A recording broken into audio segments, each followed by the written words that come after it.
The first thing I noticed was the smell. Not the room, not the woman kneeling 3 feet away from me, not even the strange weight of unfamiliar clothes on my body. The smell hit me first. Charcoal and wet iron, and something underneath both of them, something mineral and slightly wrong, like or that hadn't been properly processed. 22 years of working metal had wired my nose before my eyes, and my nose was already telling me things I didn't understand yet. I sat up slowly. The room was small and dark, built from heavy timber that had absorbed decades of smoke. A single oil lamp burned on a low shelf. Outside the one narrow window, the sky was the pale gray of very early morning. The woman watching me was perhaps 30, maybe younger. Exhaustion had a way of adding years. She wore the plain dark clothes of recent mourning, and she was holding something across her lap with both hands, the way you hold something broken that you're not ready to put down. A sword. Or what had been one. The blade had snapped roughly a third of the way up from the hilt. The break was not clean. It was grainy, almost crumbling at the edge, the kind of fracture that happens when steel has been pushed past its actual tolerances, not in one hard blow, but over time, stress accumulating in microfractures invisible to anyone who didn't know what to look for. I knew what to look for. My husband, she said. Her voice was steady in the practiced way of someone who had already spent all their unsteady hours. He carried this for 4 years. He said it had never broken on him. He said it was strong. I looked at the break. I looked at the grain pattern in the exposed metal.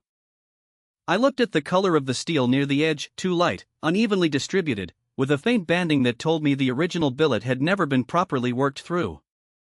It wasn't strong, I said, and then immediately understood from her expression that I had said the wrong thing in the wrong way. I'm sorry. What I mean is, it was never going to hold. Not because of how he used it. Because of how it was made. She looked at me for a long time. He died 2 days ago. I'm sorry. The sword broke first. He was still fighting when it broke. I didn't say anything to that.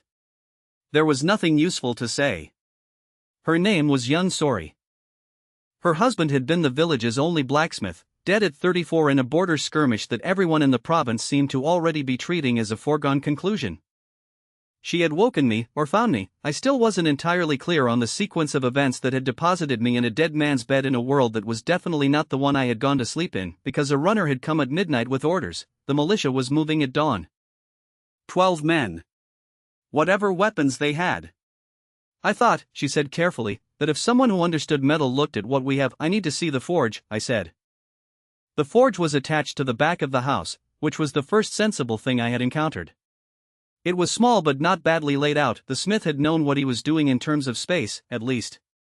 Stone hearth, leather bellows, a decent anvil that had seen serious use. The tool rack was sparse but functional. The quench barrel was half full of water that smelled faintly of something I couldn't immediately identify. The charcoal pile was the first problem. I crouched next to it and picked up a piece, turned it in my hands. Soft. Too soft. Low-density charcoal burned cooler and inconsistently, and in forging steel that translated directly into uneven heating and uneven carbon distribution. You could work around it if you knew the limitation. You had to know it was there first. The raw stock was the second problem. I found it stacked against the sidewall rough bar stock, gray and slightly pitted on the surface. I picked up a bar and hefted it. The weight felt approximately right. Then I looked more closely at the surface texture. There was something in the ore. A slight iridescence in the pitting, a faint greenish tint in certain sections. I had seen vaguely similar contamination before, once, in a batch of local iron a supplier had tried to pass off as processed stock. I had rejected it immediately. This was the only stock available. Behind me, I heard the shuffle of boots. A man appeared in the forge doorway, heavy-set, somewhere in his 40s, wearing the mismatched armor of a garrison soldier. He looked at me the way people look at something mildly entertaining that they don't expect to amount to much. Heard we had a metalworker, he said. Sori said you knew something about blades. I know something about blades. Our smith just died. He said it without cruelty, simply as fact. We have 12 men walking out of here when the sun clears the ridge. Half of them have swords like that one. He nodded toward the broken blade Sori was still holding in the doorway. If you're actually skilled, prove it. If not, stop wasting the widow's firewood. He left without waiting for a response. I looked at the charcoal. I looked at the bar stock with its faint green contamination. I looked at the bellows and estimated the airflow. I looked at the quench barrel and decided to smell the water again, more carefully this time. Something organic. Tannins, possibly, someone had been quenching in something other than plain water, probably without fully understanding why, which meant the practice existed here but the theory behind it didn't. That was actually useful information. It meant someone, at some point, had been trying to get a harder edge through differential cooling. They just hadn't known how to control it. I could work with that. I lit the forge. The first 2 hours were humbling in a way I hadn't experienced since I was 17 years old and still learning. My hands knew what to do. That wasn't the problem. The problem was that every piece of feedback I was getting from the material was slightly wrong, shifted, off by a margin that wasn't large enough to be obvious and wasn't small enough to ignore. The color of the heated metal at working temperature was subtler than I expected. The contamination in the stock was doing something to the heat distribution that I couldn't immediately model. Twice I thought I had the temperature right and twice the metal moved under the hammer in a way that told me I'd been off by more than I'd calculated. The first billet I worked split along an internal fault when I attempted to draw it out. Clean split, no warning. I stared at it for a moment and then set it aside without letting myself react. Start again. The second billet I worked more slowly. I changed my approach. Instead of working toward a predetermined outcome, I started working to read the material. Shorter heats. More time watching how the metal responded before committing to a strike. I was no longer a master executing a known process. I was a student reading an unfamiliar language, working letter by letter. The contaminating element, whatever it was, seemed to concentrate unevenly through the bar. There were cleaner sections and dirtier sections. I began to learn, through slow trial, how to feel where those sections were by watching the color variations during heating. The cleaner sections moved better. I started selecting from those, working around the contaminated zones rather than through them. By the time the sky outside had lightened from black to deep blue, I had a rough billet that was behaving consistently. By the time it was gray, I had a blade blank. It was not the best thing I had ever made. It wasn't close.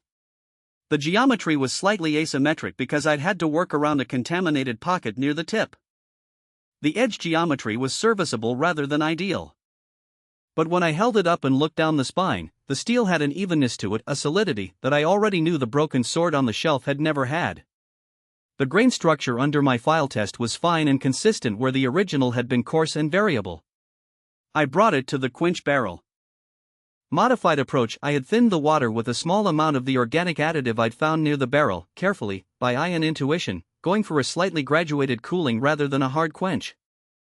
The hiss when the blade went in was clean. When I drew it back out, the edge was hard. Sori was in the doorway again. Dawn had fully arrived while I wasn't paying attention. Somewhere in the village, I could hear men moving, equipment rattling, the low voices of people trying to prepare for something they were frightened of. I set the blade on the work surface. It's not perfect, I said. The ore in your stock has something in it I don't fully understand yet. The charcoal you have burns too cool. I compensated for both, but I was compensating, not working at full capacity. She looked at the blade. Then she looked at me. Is it better than what my husband made? I thought about what I'd seen in that broken sword. The grain structure. The unworked billet. The fracture line that had been waiting to happen. Yes, I said. Significantly. She nodded once, very carefully, the way you nod when you're not sure yet whether information is good news or just a different kind of painful. From outside, the sergeant's voice barked something about formation. 12 men with 12 swords, most of them made by the same process that had already killed one man I'd never met. I looked down at the single blade on the workbench and felt the first real weight of what I was looking at. One better sword. One man, maybe, who would not lose his weapon in the first hard contact. One man for whom the metal would hold when it needed to hold. 11 others carrying the same death their comrade had already carried. I picked up one of the remaining bars of stock and turned it in my hands. Same surface texture. Same faint greenish contamination in the pitting. Somewhere in this province, someone was producing bar stock like this consistently, in bulk, and someone else was accepting it as adequate and passing it down the chain to the men who were going to stake their lives on it. That wasn't carelessness. That was a decision. And somewhere above the forge and the garrison and the 12 men currently assembling in the pale morning light, someone had made that decision and called it policy. I set the bar back down. If one sword is this bad, I thought, show me the rest of the armory. They came back in the afternoon. 9 of them. 3 fewer than had left in the morning, and I had been in the forge long enough that I hadn't let myself count the gap until I saw their faces coming through the gate. The sergeant Park Jin-ho, I had learned his name by then, was among the 9. He was walking with a slight drag in his left leg that hadn't been there at dawn, but he was walking. He found me in the forge doorway and held up the blade I had made. Intact. Not a chip on the edge, no stress fractures visible on the spine, the geometry exactly as I had left it. He had used it. That much was obvious from the way he was holding it, not like a man carrying equipment back from a patrol, but like a man who had needed what was in his hand and had found it there when he reached for it. The other 2 swords broke in the first engagement, he said. Mine didn't. He said it simply, without drama, the way soldiers report facts that matter too much for embellishment. Sori was standing behind me. I heard her exhale one short breath, controlled. The men who lost their swords, I said. Are they Mion didn't make it back? Haesol is in the garrison with a wound that might close properly or might not. He looked at the blade again. If his sword had held, he wouldn't have had to close distance to finish the engagement. He'd have done it from range. I did not say anything. There was a version of this moment where I was supposed to feel vindicated. Look, the better blade worked, look, the proof is right there in Park Jin-ho's hand. But all I could track was the arithmetic. 1 blade held. 2 broke. 1 man dead, 1 man wounded, and the 9 survivors were already moving toward the water barrel and the rest of the province was still armed exactly as it had been at sunrise. You made this in 1 night, Park Jin-ho said. It wasn't quite a question. I had the advantage of knowing what the problem was, I said. Your husband's forge was set up reasonably well, I added, toward Sori. The limitations were in the materials, not the space. Park Jin-ho was quiet for a moment. Then he said, the garrison armory is locked. I have a key because I'm the ranking field sergeant, which is a different kind of sentence than it sounds. He held out the key. I think you should see what's in there before you spend another night at the forge. The armory was a stone building at the center of the garrison compound, which made sense for fire resistance. The lock was heavy and well-made, one of the better pieces of ironwork I had seen since waking up in this world, which I noted with a kind of grim irony as Park Jin-ho turned the key. Inside, it smelled like rust and old leather and something faintly organic that I identified after a moment as rot, not dramatic rot, not the rot of total neglect, but the slow patient rot of organic materials stored in conditions slightly too damp for slightly too long. The strap rot alone was going to kill people. I started at the left wall and worked right, the way I always moved through an unfamiliar space systematically, without skipping forward to the obvious problems, because the obvious problems were never the complete picture. Spear points first. There were perhaps 40 of them racked on the near wall, sorted loosely by length. I took down the 3rd one from the left, which appeared to be in average condition, and examined the socket. The fit was loose. Not dramatically loose, just enough that under hard lateral force the head would rotate on the shaft rather than transmitting the strike cleanly. I checked 4 more. 3 of the 4 had the same problem. The socket geometry was inconsistent, different batches, different tolerances, the kind of variation that happened when you were buying from multiple suppliers who were each interpreting a specification independently and nobody was checking the output. I set the spear point down and moved to the swords. There were roughly 60 blades in various states. I spot-checked 12, working quickly, pulling each one and running the fast tests I'd been doing since I was an apprentice, visual on the grain at any chips or nicks, flex test on the flat, edge geometry against the light, weight balance in the hand. Out of 12, I found 3 that were acceptable by a minimal standard. 3.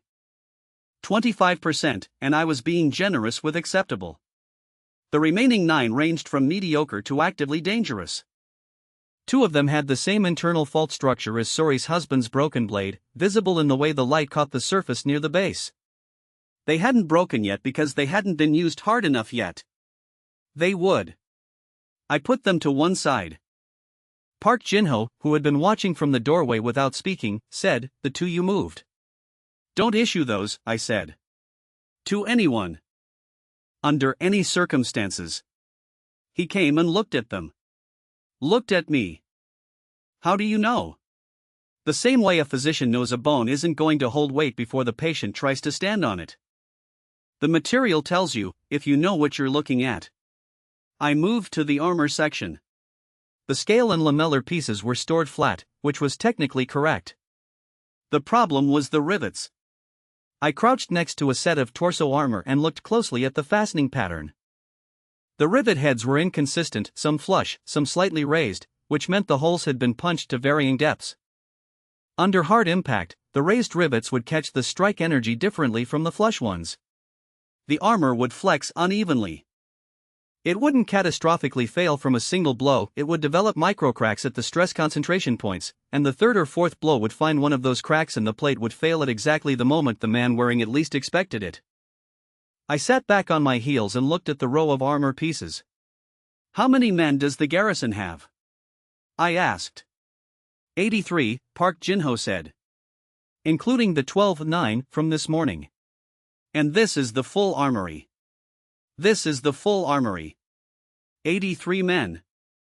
Equipment that I was now holding at roughly 20 to 25% functional by the most forgiving assessment I could construct. The spear points that would rotate on impact. The blades with latent fault lines. The armor with stress concentration rivets.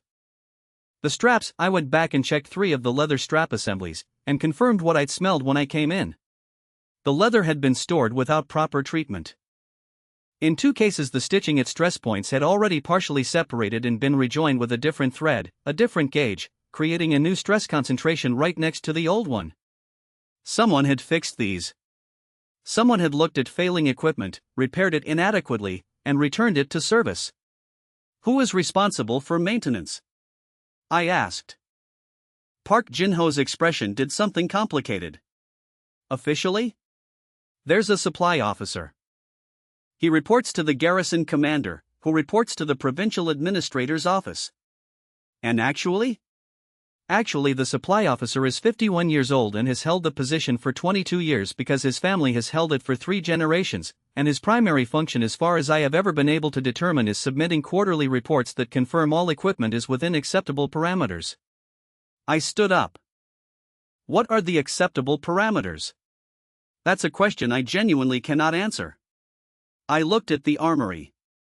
All of it, the racks, the stacks, the rows of equipment that 83 men were going to walk into battle carrying, equipment that was going to fail them at different rates and in different ways, and none of those failures would appear in any quarterly report as anything other than combat losses. This isn't a supply problem, I said. Park Jin-ho waited. A supply problem is when you don't have enough material. This is something else. Every piece in this room exists. It was produced, transported, accepted, recorded, and issued. The reports presumably say it's all within acceptable parameters. The problem is in absence. The problem is that acceptable parameters are set at a level that guarantees failure in field conditions, and someone either doesn't know that or doesn't care. I paused. Or both. He was quiet for long enough that I turned to look at him. I've been a field sergeant for 11 years, he said finally. I have written reports after every engagement I've survived. My reports consistently note equipment failure as a contributing factor in casualties. I have never received a response to that section of any report. The afternoon light coming through the armory's small high window had shifted to the amber of early evening. Outside, I could hear the garrison sounds, men moving, food being prepared, the ordinary noise of a place trying to function. Sori was waiting outside with the others. 9 men had come back. The sword I had made in one night had held when the others broke. Park Jin-ho had looked at me differently since he'd walked through the gate, and two of the younger soldiers had already asked him something about me that I hadn't quite heard but could infer from the direction of their glances. I had a local success. I had proof of concept. I had, for the first time since waking up in a dead man's bed, something that felt like standing on solid ground. And I was standing in a room that told me, in the clearest possible language of grain structure and rivet geometry and rotting strap leather, that the solid ground was the size of one flagstone and the drop on every side was vertical. I picked up one of the failed spear points. "Where does this come from?" I asked. "The supply chain. Who produces it, who purchases it, who approves it?" "That would involve understanding the provincial contracts," Park Jin-ho said, "which are managed out of the administrator's office in the district capital." "How far is the district capital?" "Half a day's ride." I turned the spear point over in my hands.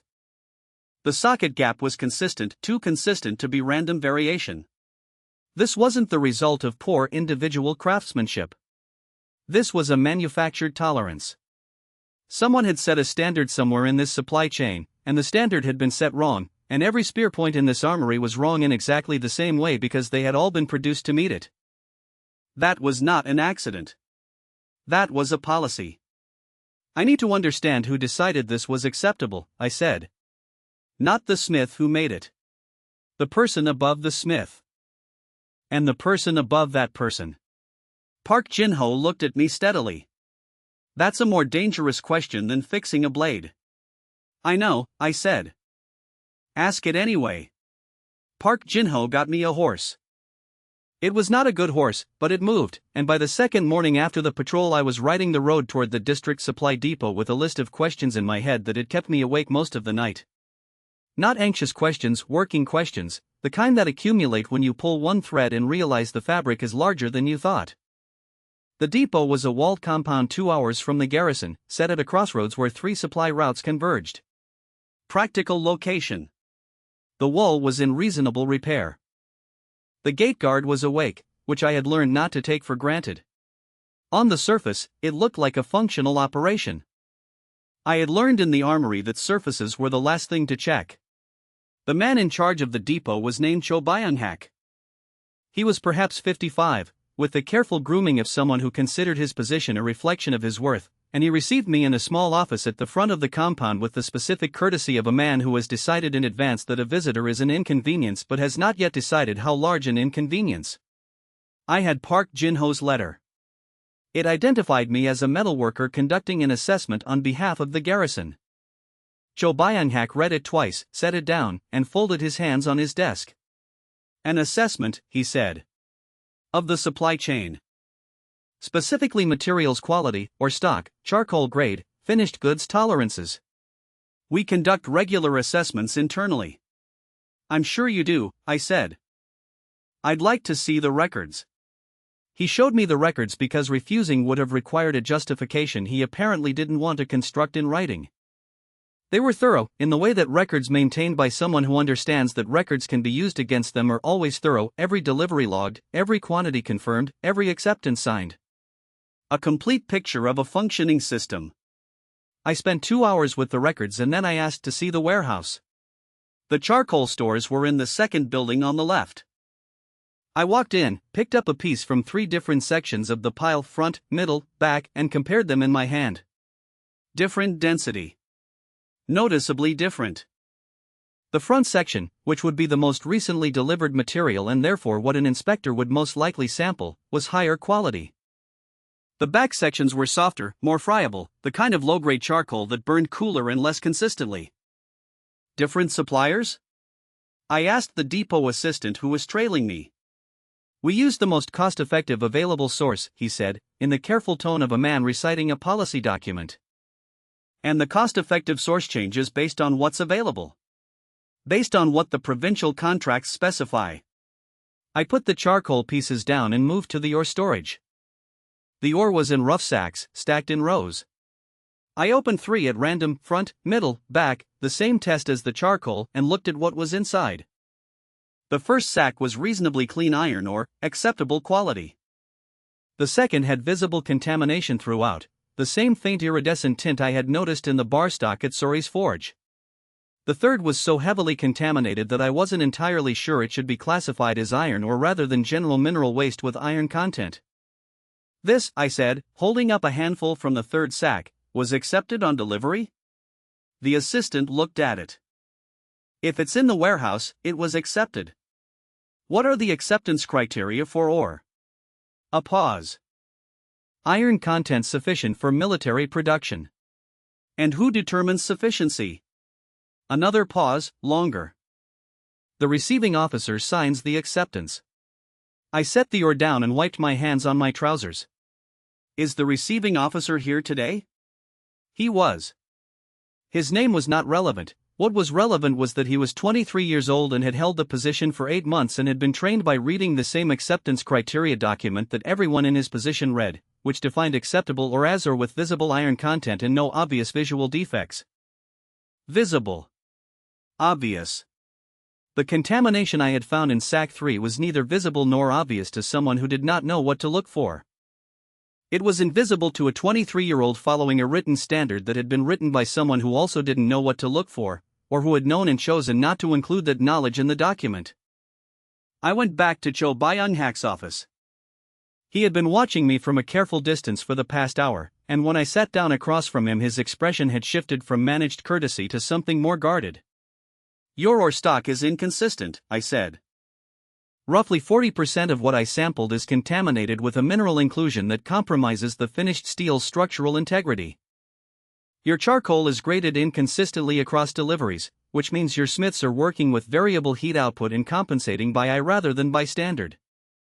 Your acceptance criteria for both materials were written without input from anyone who actually works metal, and your receiving officers are following those criteria correctly and still accepting material that is producing weapons that break in field conditions. Cho Byung-hak looked at me for a moment. Then he said, our delivery records show full compliance with provincial specifications. Your provincial specifications are wrong. They are the provincial specifications, he said, with the patience of a man explaining something to someone who has failed to understand the point. They were established by the Military Procurement Office 14 years ago and reviewed. When were they last revised? A pause. They are reviewed periodically. When were they last revised? He opened a drawer, consulted something. There was an addendum in the 6th year of the current administrator's tenure. What did the addendum change? He read. It authorized the substitution of Grade 2 charcoal for Grade 1 in non-critical applications during periods of supply constraint. I looked at him. And what, I said slowly, is currently classified as a non-critical application? He read again. Something in his posture changed, not much, just a slight settling, the way a man settles when he has decided to stop pretending. Standard infantry weapons production. There it was. Standard infantry weapons production was non-critical. Which meant the garrison blacksmiths had been legally, contractually, officially required to produce infantry weapons using Grade 2 charcoal. Which burned cooler. Which meant lower carbon content in the finished steel. Which meant weaker blades. Which meant broken swords. Which meant dead soldiers. 14 years of dead soldiers, with a 6-year-old addendum making it official. This addendum, I said. Who approved it? The Provincial Administrator's Office. Who in the Provincial Administrator's Office? These records don't specify. I stood up. I had a specific feeling I recognized from years of working metal, the feeling that comes when you finally find the fault line you've been looking for, when the fracture pattern that seemed random suddenly resolves into a single origin point. It was not a good feeling. It was a necessary one. I want copies of the provincial specifications, I said. The original document and the addendum. I want the delivery records for the past 2 years, or, charcoal, finished bar stock. And I want the names of the suppliers for each material category. Cho Byung-hak's courtesy had fully evaporated. What remained was something flatter and more direct. You are a garrison metalworker conducting an assessment, he said. Those records are provincial administrative documents. I am not required to release them to a man died 2 days ago, I said, because his sword broke. The sword broke because it was made from contaminated or processed with grade 2 charcoal, both of which were delivered to your warehouse and accepted by your receiving officer against your written standards. I am not asking about policy. I am asking about the material evidence in a chain of causation that ends with dead soldiers. You can give me the records, or Park Jin-ho can write a formal request to the garrison commander, who will write to the provincial administrator, and we can do this loudly and slowly with everyone watching. The silence lasted long enough to become its own kind of answer. Then he opened a different drawer and began pulling documents. I rode back in the late afternoon with a roll of papers in my saddlebag and a very clear picture forming in my head that I had not wanted to see and could not stop looking at. The supply chain was not broken. That was the important thing to understand. A broken system fails randomly, unpredictably, inconsistently. This system was failing consistently. The same contaminated ore, the same grade 2 charcoal, the same inadequate tolerances, delivered on schedule to the same depot, accepted against the same written standard, forwarded to the same garrison smiths, turned into the same inadequate weapons, issued to the same infantry soldiers who carried them into the same engagements and came back with the same casualty rates. Every step was functioning as designed. The design was producing defeat. Not in the field, or not only in the field. The defeat was being manufactured here, in the depot, in the contracts, in the addendum that had quietly reclassified infantry weapons as non-critical 6 years ago. By the time the soldiers were in contact with the enemy, the outcome had already been partially determined in a supply office by someone who had decided that saving money on charcoal grade was an acceptable trade against infantry survival rates. Suri's husband had carried a death sentence in his hand for 4 years without knowing it. The sword he'd called strong had never been strong. It had been produced to a standard that guaranteed failure under the conditions it would actually face, and the person who had set that standard was not a bad blacksmith. They were a bureaucrat with a cost reduction target and no professional obligation to understand what grade 2 charcoal did to carbon content under field conditions. Park Jin-ho was waiting at the gate when I rode in. He read my expression before I dismounted. That bad? It's not an accident, I said. It's never been an accident. He was quiet while I handed off the horse. Then, Cho Byung-hak will send a report. I know. To the provincial administrator's office. I know. Before your copies of those documents reach anyone who can act on them. I know that too. I looked at the papers in my hands. Which means we have a short window before someone above Cho Byung-hak decides this assessment is a problem to be managed rather than a problem to be solved. Park Jin-ho looked at the papers. What do you need? Time. And access to every smith in the province who's still working. He nodded slowly. I can try for the second one. The first one I can't promise. That evening, a courier arrived from the district capital. The garrison commander received him privately.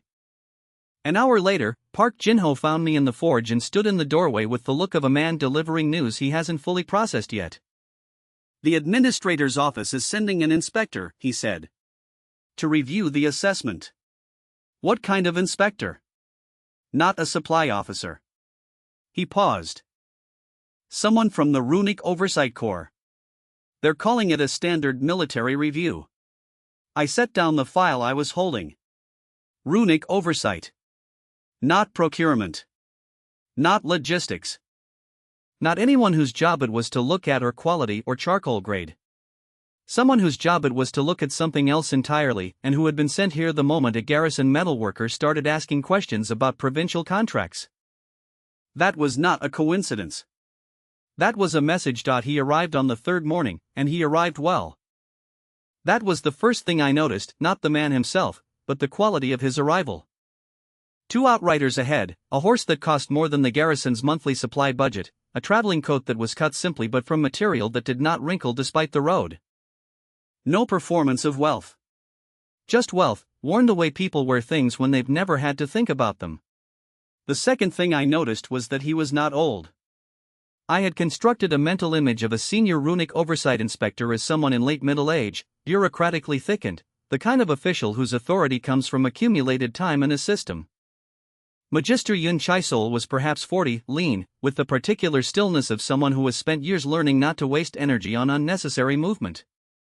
His face was composed in a way that suggested he had decided, some time ago, how he would appear in any given situation and had simply maintained that decision since. He looked at the garrison. He looked at Park Jin-ho, who had come out to receive him. He looked, briefly, at me. "The metalworker," he said. Not a question. "Yes." He nodded once, as if confirming a minor administrative detail, and went inside. The formal meeting was that afternoon, in the garrison commander's receiving room. Commander Baek Sunja, a man I had spoken to only twice, who had the harried competence of someone managing a crisis he'd inherited rather than created, sat at the head of the table looking like he wished he were somewhere simpler. Park Jin-ho stood against the wall. Cho Byung-hak had ridden up from the depot and was seated to the magister's left, which told me everything I needed to know about which direction this meeting had been organized to run. Magister Yun Chaisol placed a leather document case on the table, opened it, and removed a single sheet of paper. He read from it without preamble. The Runic Oversight Corps has received a report indicating that a garrison-level assessment of supply materials has produced claims that contradict established provincial procurement standards. I am here to review those claims, clarify the appropriate framework for military readiness assessment, and ensure that the garrison's operational posture is correctly understood within the broader strategic doctrine. He set the paper down. "Who authored the assessment?" "I did," I said. He looked at me with the expression of a man who is genuinely curious about something minor. "Your background?" "Metal worker. Specifically steel, production, processing, structural assessment." "Civilian?" "Yes." "And you arrived in this province recently?" A pause. He decided not to press on that point, which told me he had already been briefed on the ambiguity of my origins and had decided it was not relevant to his purpose here. "You assessed the garrison armory and the district supply depot?" "Yes." "And your conclusions were that provincial procurement standards are producing inadequate military equipment?" "My conclusion is that the current material inputs, or quality and charcoal grade specifically, are producing steel with insufficient structural integrity for field conditions. The soldiers carrying that equipment are at significantly elevated risk of equipment failure during engagement. 2 swords broke in a single patrol 3 days ago. 1 man died.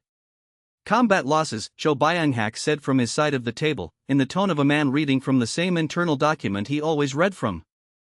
"Within acceptable parameters for a contested border engagement." "The swords broke before the engagement was finished," I said. "That is not a combat loss. That is a manufacturing failure timed to coincide with maximum lethality." Cho Byung-hak opened his mouth. Magister Yun raised one hand slightly, and Cho Byung-hak closed it. That small gesture contained more authority than anything else in the room. "I understand the concern," the Magister said. "Equipment failure is a legitimate operational issue. However, I want to ensure we're assessing the correct variables." He reached into his document case and produced a second sheet, this one covered in notation I could see from across the table with some form of runic script. "The Oversight Corps has reviewed garrison performance records for this province over the past 6 years. Combat effectiveness correlates strongly with runic enhancement levels, specifically, the proportion of field soldiers carrying enhanced versus unenhanced equipment. This garrison's rune-enhanced equipment inventory is currently at 11%. He let that number sit for a moment. 11% runic enhancement rate is among the lowest in the provincial military structure, he continued. For context, garrisons with 30% or higher enhancement rates show a 62% improvement in engagement outcomes. The data is consistent across 8 years of oversight records." He folded the sheet. "The readiness problem in this province is not charcoal grade. It is magical enhancement deficit." The room was quiet.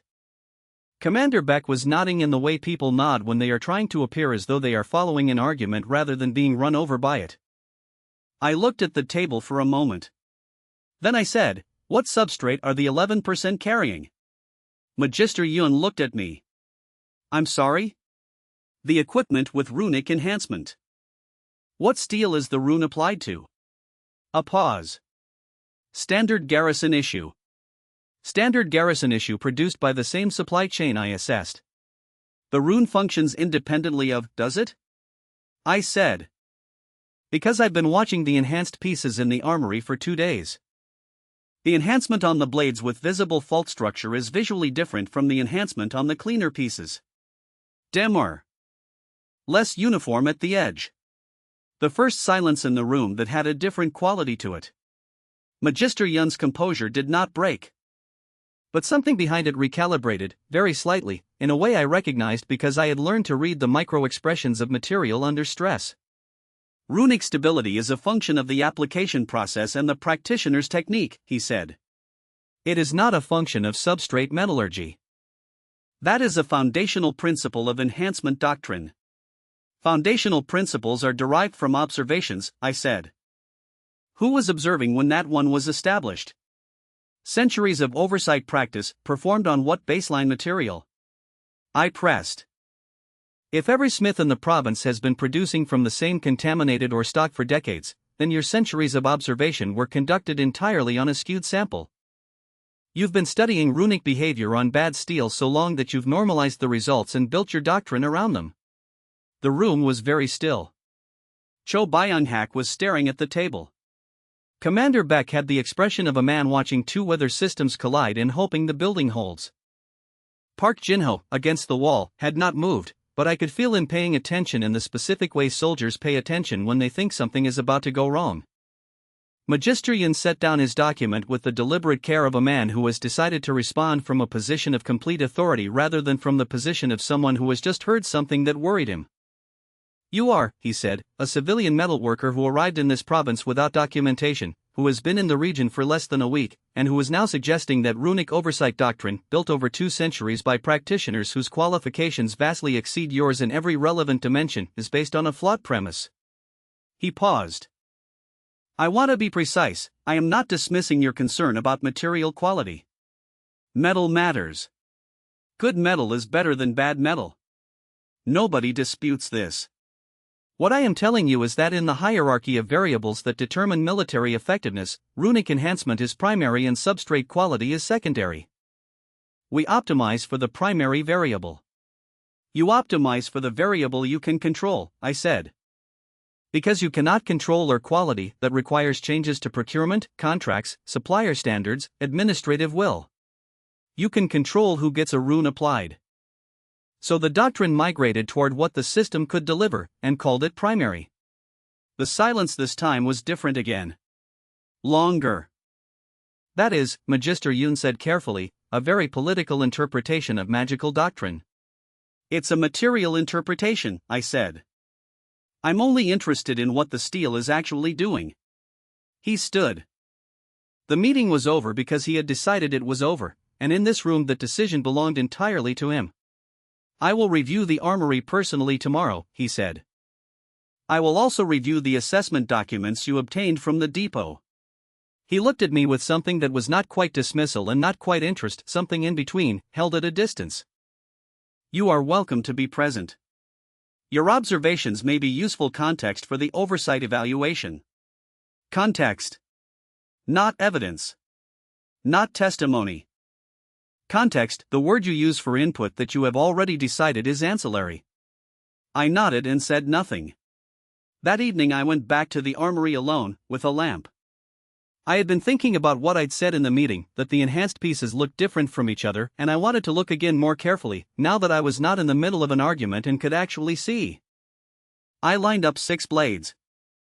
3 were enhanced, I could see the runic inscription running along the base of each blade, fine lines that caught the light differently from the surrounding steel.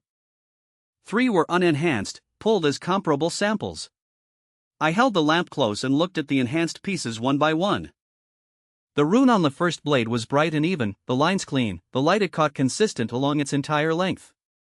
The blade itself was one of the 3 I had assessed as acceptable quality, cleaner grain structure, better edge geometry, drawn from a better section of ore stock. The rune on the second blade was dull at one end. The inscription was technically identical, same characters, same spacing, same depth of inscription. But one section of it, near the base, was visibly less active. I traced the dull section with my finger and then looked at the steel beneath it. Contamination band. Visible as a slight surface irregularity, a faint shift in color at the ground edge. The contamination was right under the dull section of the rune. I checked the third. Same pattern. The rune ran full and even over the clean sections of the steel. Where the steel had an inclusion, a fault, a contamination pocket, the rune dimmed. I set all 3 blades down and stood in the middle of the armory with the lamp and the quiet and the specific feeling of a man who has just seen something that is either a coincidence or the edge of something very large. The foundational principle of enhancement doctrine said the rune was independent of the substrate. The 3 blades in front of me said something else. I did not yet know what it meant or how deep it ran. But I knew that tomorrow, when Magister Yin Chaisol walked through this armory with the full authority of 2 centuries of oversight doctrine, he was going to look at these same blades and see exactly what I had seen. The question was what he was going to decide to do about it. I spent the night building a test. Not a complicated one. Complexity was the enemy of clarity, and what I needed right now was clarity so clean that it could not be argued with, not by Cho Byung-hak, not by Commander Beck, and specifically not by a man who had 2 centuries of institutional doctrine standing behind every sentence he spoke. I had 6 small blade blanks by midnight. I had made them myself, in pairs, which was the point. Each pair was forged from the same heat, the same working time, the same quench sequence. The only variable between the 2 pieces in each pair was the ore I had started from. Pair 1, both from the clean section of the best bar stock I had found in the depot delivery. Pair 2, one from clean stock, one from contaminated. Pair 3, both from the heavily contaminated material in the back of the warehouse, the sacks that should never have been accepted. 6 blanks. 3 pairs. 1 variable. I labeled them on the tang with a cold chisel A1, A2, B1, B2, C1, C2, and laid them in order on the workbench. Then I sat down and waited for morning, because what happened next required Magister Yin Chaisol, and Magister Yin Chaisol would not be available before dawn. He came to the armory at mid-morning, as promised, with a junior aide carrying his document case and the particular unhurried pace of a man who does not adjust his schedule to other people's urgency. He spent an hour in the armory proper, moving through the racks with professional attention, making notes, occasionally holding a piece up to the light. I watched him work and understood that whatever else he was genuinely skilled. He could read a rune inscription the way I read a grain structure at a glance, with the ease of a language spoken since childhood. Twice he paused at blades I had already identified as showing the dimming effect. Both times he looked at the inscription for a long moment before moving on. He did not say anything. When he was finished, I said, "I have something I'd like you to see." He looked at me with the expression he seemed to maintain as a default, measured, not unkind, keeping the actual calculation behind his eyes. "Show me." I had set up the test in the forge. The 6 blanks were laid out in order. Suri was there, because she had been present for everything since the beginning and I trusted her witness more than I trusted the aide's note-taking. Park Jinho was in the doorway. "These are 3 matched pairs," I said. Each pair was forged from the same heat, same duration, same quench. The only difference is the source ore. A pair is clean stock. B pair is mixed, one clean, one from contaminated supply. C pair is both from heavy contamination stock. Magister Yun looked at the blanks. "And you want me to apply the same rune to all 6? The same rune, the same technique, the same practitioner?" "You." A pause. "You're asking me to conduct the test personally." "I'm asking you to be the one variable that doesn't change," I said. "If the rune behaves differently across the 6 pieces, the only explanation remaining is the substrate." He was quiet for a moment. Then he picked up A1, the clean stock blank, and held it in his palm, testing the weight. Set it down. Picked up C1. Held it the same way. I watched his face. Something crossed it. Very brief, very controlled. He set C1 down and looked at me. "You've already seen a difference." "I've seen something that might be a difference." "I need your expertise to confirm what I'm looking at." That was the right thing to say. Not because it was flattery, it was true, but because it gave him a role in the discovery rather than positioning him as the subject of it. I had thought carefully about how to frame this. A man like Yun Chaisol did not respond well to being presented with conclusions. He responded to being invited to observe. He took out his tools. The aide stepped back. I watched.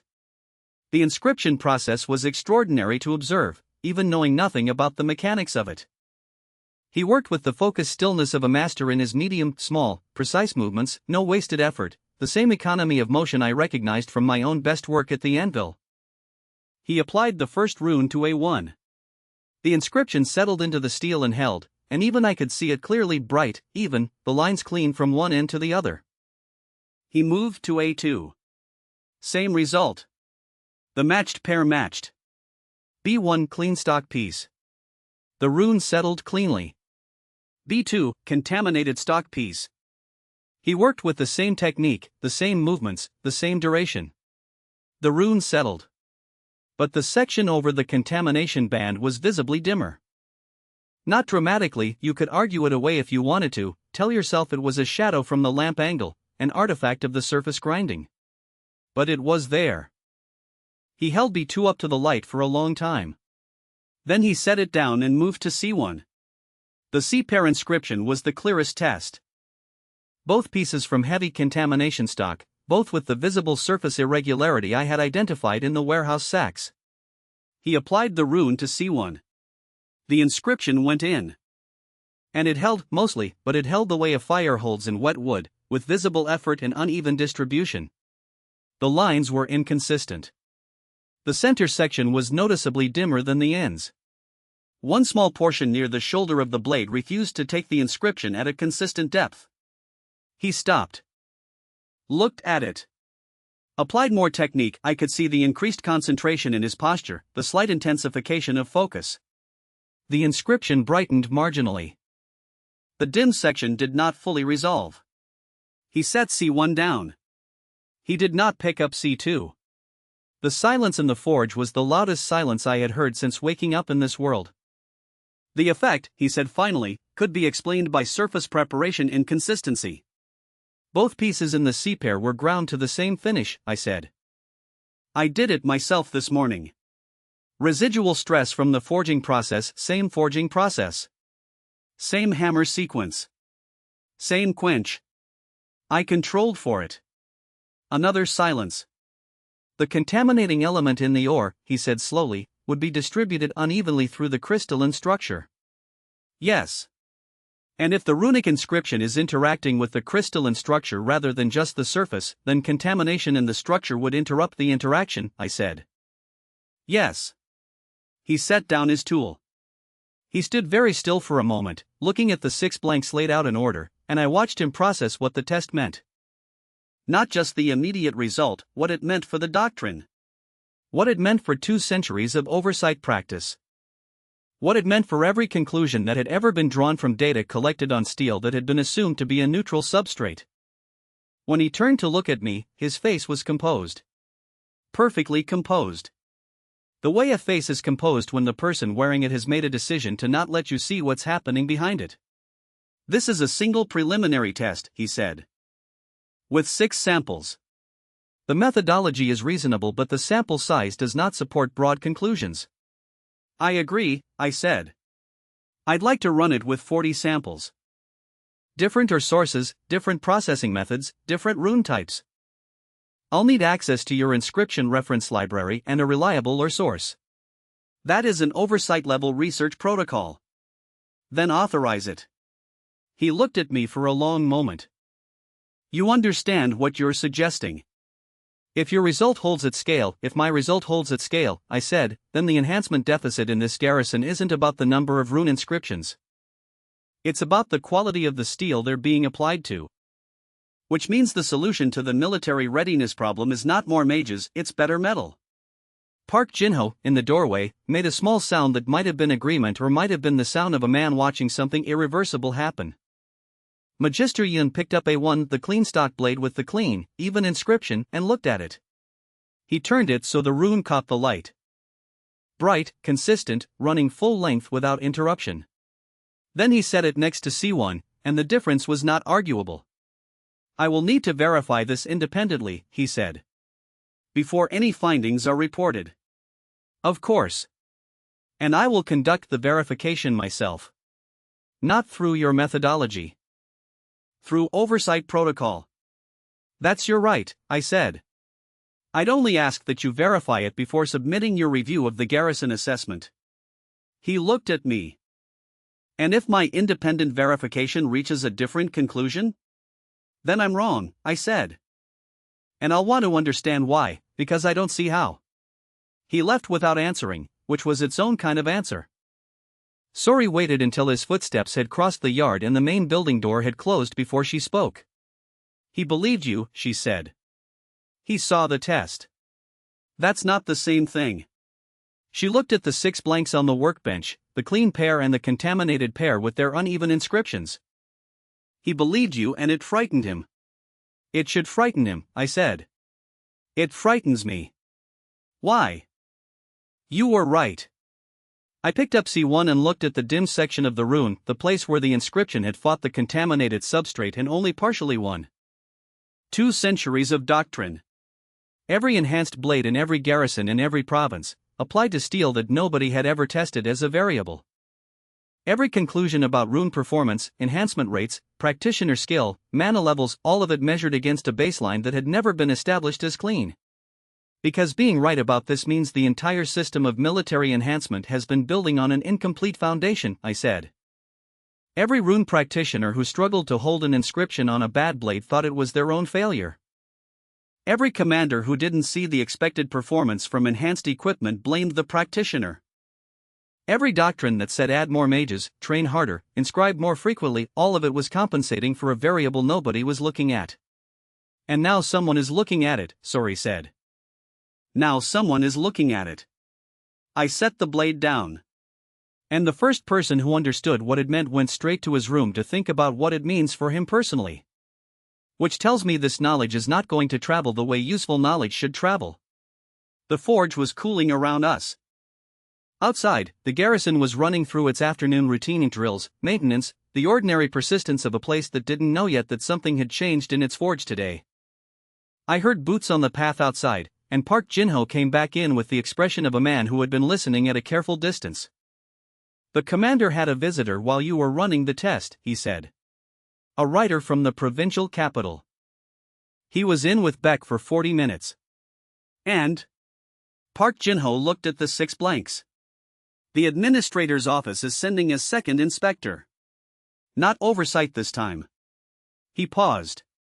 Estate management. Specifically the office that handles provincial resource allocation and technology licensing. I looked at him. Technology licensing. Yun Chaisol had come in here and seen a test that worked. He had processed what it meant for doctrine. And within the same hour, before he had even finished processing, someone in the chain had already shifted from is this true to who controls it. I had not told anyone in the capital about the test. Which meant Yun had. Which meant the man who had looked at my 6 blade blanks and said single preliminary test, insufficient sample size had immediately communicated its implications upward to people whose first instinct was not to verify the finding but to establish ownership of it. How long until the second inspector arrives? I said. 3 days, Park Jin-ho said. Maybe 2. I looked at the clean blade and the contaminated blade lying side by side on the workbench, and understood that I was no longer racing against a procurement problem or a doctrine problem. I was racing against the moment when the right people decided that what I had found was too valuable to be left in a garrison forged. I had 2 days before the estate inspector arrived. Maybe less. I spent the first hour of the morning doing arithmetic I had been avoiding. The garrison had 83 soldiers. The province had, by Park Jin-ho's rough count, 4 active smiths beyond the position Sori's husband had left empty. For smiths producing at their current rate, working their current materials, following their current standards, would take approximately 8 months to replace the armory's worst equipment. The border engagements were running at a pace of roughly 1 per week. 8 months of production against 8 months of attrition was not a plan. It was a description of how things stayed exactly as broken as they currently were. 1 better smith could produce 1 better sword per day. Maybe 2, on a good day, with good material and no interruptions. Against 83 soldiers and a province-wide equipment failure rate I was now estimating at 60 to 70%, 1 better smith was a meaningful number divided by a catastrophic denominator.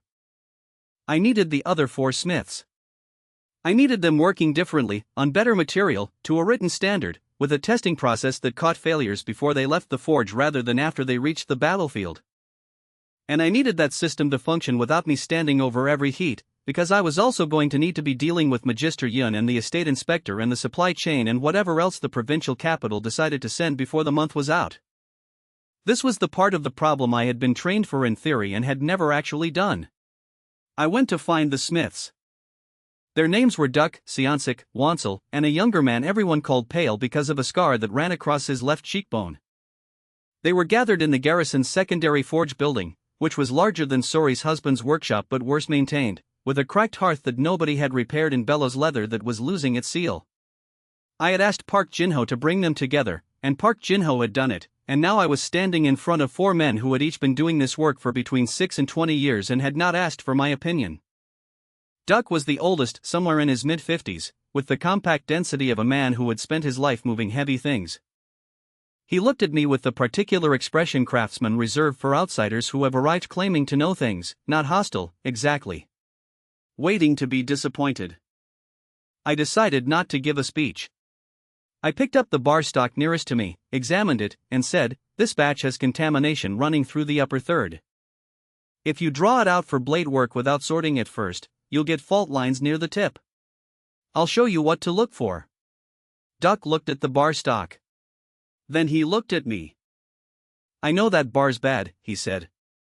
"I've been putting it aside." "Good," I said. "Show me what else you've been putting aside and why." That was the right opening. Not because it was strategic, it was just true. If Duck had 20 years of experience reading bad material, then 20 years of experience was more useful to me than his resentment, and the fastest way to get the former without generating the latter was to establish that I knew he knew things. He showed me his reject pile.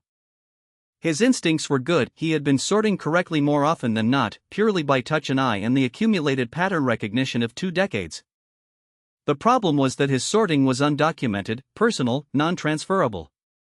When Duck sorted the bar stock, the right material got used. When anyone else touched the pile, the sorting evaporated. "I need that in writing," I said. "What you look for, what you feel for, what you reject and why. Not because your judgment is wrong. Because your judgment needs to survive you being sick, or busy, or dead." A pause. "You want me to write down how I work," Duck said. "I want both of us to write down how you work, and then I want to argue about it until we have a version that anyone in this room can follow." The first 3 days were the hardest days I had spent since waking up in this world, and the work at the armory had been genuinely hard. The problem was not that the Smiths were incompetent. The problem was more interesting and more difficult than incompetence.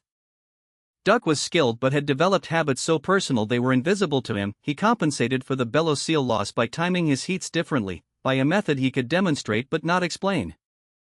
Seonsik was technically proficient but had been working to a customer standard his whole life rather than a material standard, which meant he optimized for appearance over structure and didn't fully believe me when I told him the difference mattered. Wansel was 28 and genuinely talented and knew it, which made him resistant to being told he was doing anything incorrectly, which made him the most dangerous person in the room when it came to the kind of small errors that accumulate invisibly in serial production.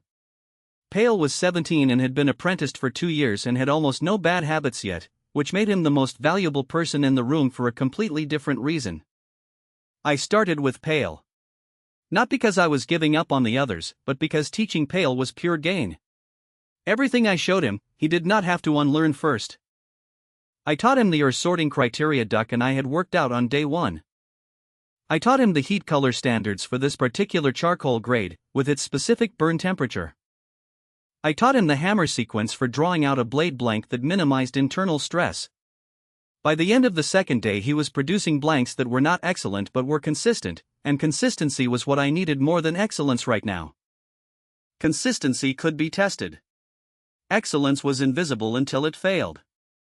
I built the testing process on day 3. Simple enough to run fast, rigorous enough to catch the failures that mattered, a visual inspection checklist that anyone could execute, a flex test on the flat that would reveal gross structural problems, an edge geometry check against a physical template I made from a piece of copper sheet. Not comprehensive. Not what I would have designed in a perfect world. But it ran in 4 minutes per blade and it caught the worst outcomes, and 4 minutes per blade against a daily production target was survivable. I wrote it on a wooden board and hung it above the quench barrel. Duck looked at it for a long time. "You really think we can't remember 4 steps?" he said. "I think you can remember 4 steps perfectly for 3 months," I said, "and then you'll be tired and rushed and the board will be there and you'll check it and it'll save someone's life." He grunted. It was not agreement, exactly. But he stopped arguing, which from Duck I was learning to interpret as a form of respect. The material problem was solved on day 4, partly by luck and partly by sorry. She had been listening and moving quietly at the edges of everything I was doing, keeping the forge supplied, managing the material flow, tracking what we used and what we rejected without being asked. On the morning of day 4 she appeared at the forge door and told me that a charcoal supplier from the Eastern District had arrived with a test delivery for the garrison, and would I like to see it before it was put in the stores? I would. The Eastern charcoal was better. Noticeably better, denser, more consistent, higher combustion temperature. Not ideal. But close enough to genuinely change the heat control problem. I tested 3 pieces from different sections of the delivery and got similar results from all 3. "How did you know to ask for him?" I said. "My husband complained about the standard charcoal for 3 years," Sori said. "He knew there was a better source. He just couldn't change the contract." I looked at her. "Can you manage the material intake?" I said. "Sorting criteria, supplier contact, reject documentation." "Formally. As a position." She looked back at me steadily. "Yes." "Then that's your job from today." For the first time since I had met her, something changed in her face, not dramatically, not a break in the control she wore the way she wore her morning clothes. Just a slight shift, like a weight redistributed more evenly. She nodded once and went to find the supplier. By the end of the first week, I had what I would generously call the beginning of a system. We were producing 12 to 15 blades per day across the 4 smiths, plus Pale, plus myself on the days when I wasn't dealing with Yun Kiesel's ongoing verification process. Of those 12 to 15, roughly 10 were passing the 4-step test. The 3 or 4 that failed were being set aside rather than issued, which sounds obvious, but had apparently not been the practice before I arrived. 10 passing blades per day. Against 83 soldiers, a 60% equipment failure rate, and an unknown timeline. It was not enough. It was less than half of not enough. But it was 10 more good blades per day than the province had been producing before, and the number was going up as the smiths internalized the standards and the material quality stabilized. The internal friction was still there. Siansik had sent 3 blades to the pass pile that I had caught on re-inspection and pulled. The edge geometry was within the template tolerance, but the blade spine had a subtle asymmetry that the template didn't catch, and I had to add a 5th step to the testing process and explain why and listen to Siansik argue that the asymmetry was within acceptable variance and explain, again, that acceptable variance was a number I was going to set and not a number I was going to inherit from the previous system. Wansel had twice used material from the reject pile without relabeling it, once probably by accident and once probably not. I dealt with the probably not case directly and without an audience, which I had learned from Park Jin-ho was the correct way to handle discipline in a military-adjacent environment where public confrontations created factions. Pale dropped a finished blade into the quench barrel at the wrong angle on day 6 and introduced a warp that the flat test caught, and spent an hour looking like he wanted to disappear into the floor. I showed him what the warp looked like, how to identify it, and how he would recognize the motion error that had caused it. He did not make that error again. On the evening of day 8, Park Jin-ho came to the forge with a message from the garrison commander. The Northern Patrol had made contact. Larger engagement than the previous one, not a skirmish, a real fight, half a day's duration. The commander wanted to know how many of the new blades were ready for issue. I looked at my count. 63 passing blades. Not a full replacement of the armory's worst equipment. But enough to rearm 1 full patrol complement in the garrison's first response unit, with better equipment than any of them had carried before. I looked at Duck, who was finishing the last heat of the evening. "Tomorrow," I said. "We'll have 70 by tomorrow morning." He didn't look up from the anvil. 72, he said. "If Wansel stops arguing about the template and starts hitting." From across the forge, Wansel made a sound that was almost, not quite, but almost a laugh. I wrote 72 on the board next to the testing checklist. Then I wrote the date, and the patrol's name, and the word issued with a blank space next to it. This was what a system looked like at its beginning. Not impressive. Not clean. Full of friction and compromise and small daily failures and people who were genuinely trying and people who were trying less in material that was better than it had been but not as good as it needed to be. And the 72 blades were going out the door tomorrow morning into real conditions, and I would not be there when they were used, and I would not be able to stand over each one and guarantee its outcome. That was the hardest part. Not the metallurgy. Not the contaminated ore or the grade 2 charcoal or the bellows with the failing seal. The hardest part was standing in a forge that was producing imperfect work by imperfect people using imperfect materials, knowing that imperfect was still the best this province had ever had, and learning slowly, against every instinct I possessed, that good enough to survive was worth more than perfect and theoretical. The blades would go out tomorrow. They would be tested in the only test that actually mattered. I banked the forge for the night and hoped I had taught the system enough to hold. The patrol came back on the third day with all their swords intact. That sentence does not sound like much. I am aware of that.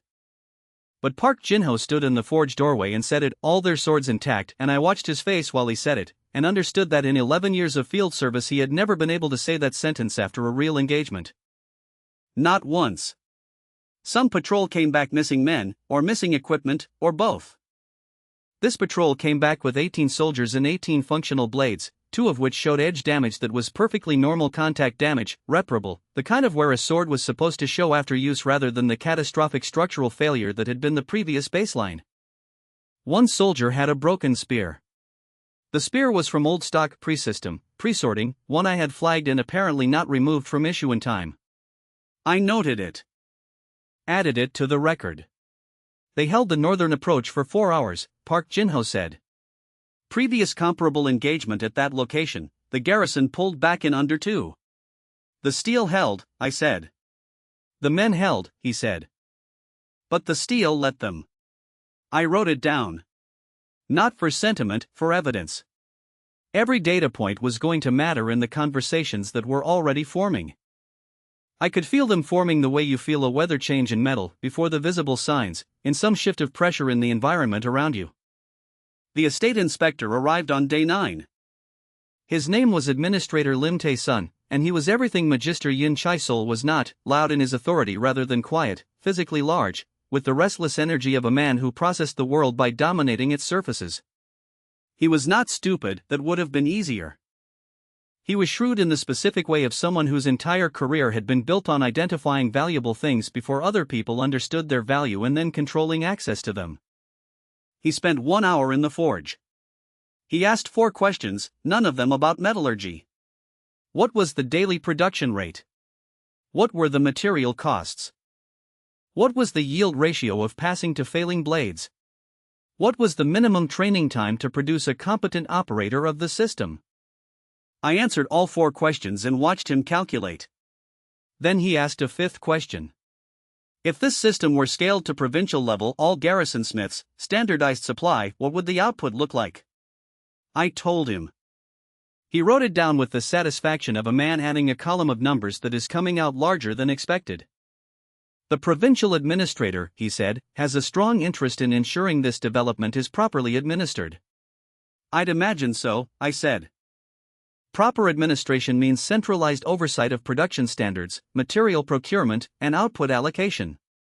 Output allocation, I said. You mean decisions about who receives the new equipment. Efficient distribution requires coordinated management.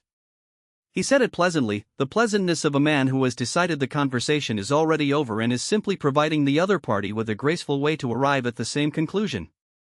The administrator's office is prepared to provide that management infrastructure. And in exchange for that management infrastructure, I said, the administrator's office would require what, exactly? He smiled. The system functions better with institutional support. It was not a threat. It was much more effective than a threat. It was a description of reality. The institutional support existed, and I was currently operating without it, and we both understood what that meant for the system's long-term survival. I said I would think about it. He said he looked forward to my thoughts. We were both aware that I had approximately no leverage in this conversation, and that we were both pretending otherwise as a social courtesy. The second conversation happened the following morning.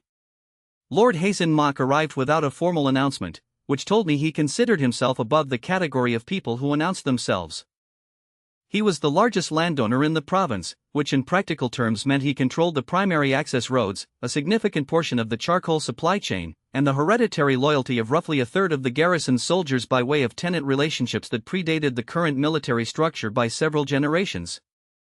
He brought 2 retainers and a sword. The sword was one of mine. One of the 72. He had acquired it, I did not ask how, and he placed it on the workbench in front of me and said, "I want 12 of these for my personal guard." "Better, if you can make them better." "I can make them better," I said. "The system is currently prioritizing garrison infantry rearmament. I'll pay triple the garrison rate. It's not a question of price." He looked at me with the polite incomprehension of a man who has rarely encountered a sentence structured that way. "Then what is it a question of?" "Priority," I said. "The soldiers most likely to be in contact with the enemy are the garrison infantry. They're also the worst equipped. My production goes there first." "My personal guard," he said, slowly, as if I might have misunderstood who he was talking about, "serves as a rapid response force for the entire northern district. Equipping them effectively is directly relevant to provincial defense." "Your personal guard protects your estate," I said. "The garrison infantry is in the field." The temperature in the forge dropped perceptibly. Not because he was angry, or not only because he was angry. Because he was recalibrating me from the category of useful artisan to the category of problem that requires a different approach, and I could watch the recalibration happening in real time. "You're a metalworker," he said finally. "Yes." "This is a forge." "Yes." "You are operating," he said, very carefully, "in a structure that depends on the goodwill of the people who own the land, the roads, the supply contracts, and the military tenure relationships that keep this garrison staffed." He picked up his sword from the bench. "I'm offering you an opportunity to establish a productive relationship with that structure. I'd encourage you to consider it before the structure loses interest in being productive." He left. The retainers followed him. I stood at the workbench and looked at the space where the sword had been. The third conversation was Magister Yun, and it was the most complicated of the 3. He came to the forge at dusk, alone, without the aide, without the document case. He sat down on the bench along the wall, the first time I had seen him choose to sit in my space rather than receive me in his, and was quiet for a moment before he spoke. "My independent verification is complete," he said. I waited. "The substrate effect is real. I ran 41 samples over 6 days using 3 different practitioners. The correlation between material quality and inscription stability is consistent across all rune types tested and all practitioners." He looked at his hands. "The effect size is larger than your preliminary test suggested. Clean, properly processed steel does not merely hold inscriptions better. It appears to amplify the inscription's functional output by a measurable degree." I sat down. "How large a degree?" I said. "Preliminary estimate between 30 and 40% greater functional output on the best substrate compared to current standard garrison stock." He paused. "On the contaminated C-pair material, functional output was 60% below clean substrate baseline. 60% below. Every rune applied to standard garrison steel for 2 centuries had been running at 40% of its potential. Every practitioner who had worked at full technique on bad metal had produced a result that looked like their failure and was actually the substrates." "You told the provincial administrator's office," I said. "It was not a question. I filed a preliminary report." He looked at the floor. "I was required to. That is the protocol." "And the estate inspector arrived 2 days later." "Yes." We sat with that for a moment. "What do you want?" I asked him. Not combatively, genuinely. He had run the verification. He had confirmed the result. He was sitting in my forge at dusk without his aide, which meant something. "I want to conduct the full research," he said. Properly. With access to clean material stock, controlled conditions, time. He looked at me directly. The implications for enhancement doctrine are, I need you to understand that if this result holds at scale, it revises the fundamental operating assumptions of oversight practice. Every garrison assessment based on enhancement rates as a primary variable needs to be reanalyzed. Every practitioner evaluation. Every procurement decision based on enhancement output as a quality metric. I understand that. Then you understand that I have a strong professional interest in ensuring this research is conducted under oversight auspices rather than another administrative framework. Rather than Lord Hasten's private research arrangement, I said. Or the administrator's centralized production office. He said nothing, which was the same as yes. I looked at him. He was not offering me friendship. He was offering me something more useful, a set of aligned interests, for now, in this specific context. He needed the research to stay inside a framework where his expertise was primary. I needed the research to stay outside a framework where someone could bury it or monopolize it. Neither of us could protect it alone. I'll work with you on the research protocol, I said. Under one condition. He waited. The findings are published. Through Oversight's formal documentation channels, with full methodology, accessible to every garrison smith and practitioner in the province. Not held as proprietary. Not licensed. Published. He was quiet for a long time. That will be politically difficult, he said. I know. Is it possible? Another long pause. Within Oversight's own framework, yes. The Corps has an obligation to publish verified doctrine revisions. If the finding is formally classified as a doctrine revision rather than a provincial administrative asset, it falls under a different jurisdiction entirely. Can you make that classification? If the research is conducted under oversight protocol with full documentation, yes. He stood. It won't protect you from Lord Hasten. Or from the administrator's office. I know, I said. But it'll make what I know much harder to own. After he left, I sat alone in the cooling forge for a while. Park Jin-ho found me there and I told him about all three conversations and watched him process them with the methodical patience of a man who had spent 11 years navigating structures that were trying to get him killed without officially meaning to. So, he said, when I finished. The administrator wants to control the system. The Lord wants to buy the output. The Magister wants to own the research. Yes. And you want to arm 83 soldiers before the next border engagement. He was quiet. Then, Ryder came in an hour ago from the eastern checkpoint.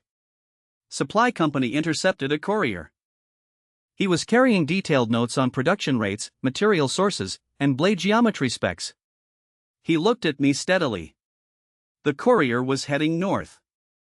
Toward the enemy's controlled territory. I stood up slowly. How detailed? I said. Detailed enough that whoever wrote them understood what they were looking at. He paused. Detailed enough that they knew to ask about the runic substrate tests. Someone inside the system had been listening. Not just to the production.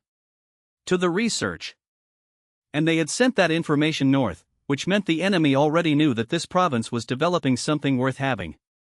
Which meant the next thing coming from that direction was not going to be a border patrol, the charcoal was the first thing. I arrived at the forge on the morning after Park Jin-ho's news about the courier and found the eastern supply stack reduced by roughly a third. Not obviously ransacked, the remaining sacks were neatly stacked, the way they would be if someone had taken material gradually over several days rather than in a single removal. Sori had been tracking the inventory. She came to me within the hour with her count, and her count matched my eye, 43 units missing across 5 days of recorded deliveries. Not theft by desperation. Systematic extraction, measured to stay below the threshold of a single visible loss. Someone had been in the supply stores regularly, taking small amounts, staying invisible. I told Park Jin-ho. He set a watch on the stores that night without telling anyone he was doing it. By the second morning the watch had seen nothing because whoever was doing it had noticed the watch, which meant they were watching us watch, which meant this was not an opportunistic operation. The bellows failed on day 2. The leather seal I had been meaning to replace since I arrived finally gave out completely, except that when I examined the tear it was not a fatigue failure along the stress lines were old leather cracks. It was a clean separation along a section that had been partially cut from the inside and left to fail under normal working pressure. Someone had reached into the bellows housing, a tight, awkward space, and made 4 precise cuts that would not show until the pressure built. You had to understand how bellows failed to do that correctly. This was not done by a soldier or a servant. This was done by someone who knew forge equipment. I looked at Duck. Duck looked at me. Not me, he said flatly. I know, I said. And I did know Duck had too much invested in the system working now, and more importantly, Duck was not the type. 20 years of pride in his craft didn't produce a man who sabotaged a forge. It produced a man who was offended by the sabotage at a level that was almost personal. Wansel, Duck said, in the tone of a man who had been thinking about this longer than I had. I did not respond to that immediately. Wansel had been the friction point since the beginning, the resentment, the reject pile incidents, the resistance to the template standard. But there was a difference between a difficult person and an enemy agent, and I needed to be careful about which problem I was actually solving. Don't say anything to him yet, I said. The records disappeared on day 3. Not all of them, the main production log was still on the board above the quench barrel, which was too visible to remove without immediate notice. But the supplementary documentation, the sorting criteria Duck and I had written out, the blade geometry templates with their measurement notations, the written version of the testing protocol with its specific tolerances, all of it was gone from the locked box I kept under the workbench. Locked box. With a Garrison standard lock that Park Jin-ho had provided. Garrison standard locks, I now understood, were not a security measure. They were a social convention. I sat down at the workbench and thought about what had been taken and what it meant. The sorting criteria alone would allow someone to identify the specific contamination pattern I had found in the provincial supply chain, which meant finding the clean sources. The geometry templates represented 2 weeks of my calibration work, the specific proportions I had derived from testing this province's available material against the structural requirements for field use. The testing protocol tolerances were the difference between my system and a copy of my system that would gradually drift back toward the old failure rates without anyone understanding why. Whoever had those documents could either reproduce a version of the system elsewhere or, more likely, use them to understand exactly what made the system work and then target those specific elements for disruption. I rewrote everything from memory that evening. Then I rewrote it a second time with deliberate modifications, slightly different tolerances, a different sorting criterion that would produce plausible-looking but subtly wrong results. I put the modified version in a new box in the same location. Then I kept the accurate version in my head, where it had always been most secure anyway. Pale came to me on the 4th morning and stood in the forge entrance with the expression of a 17-year-old who has been offered something he doesn't know how to evaluate. Someone spoke to me, he said. Last night, outside the garrison. I put down what I was working on. Tell me. A man. I don't know him. He said he was a merchant's agent. He said there were people who valued skilled metalworkers. He said if I was willing to travel, there was a position that paid. He stopped. Looked at the floor. A lot. He said a lot.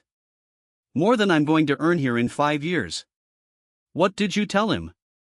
I said I'd think about it. He looked up. I haven't thought about it. I came straight to you.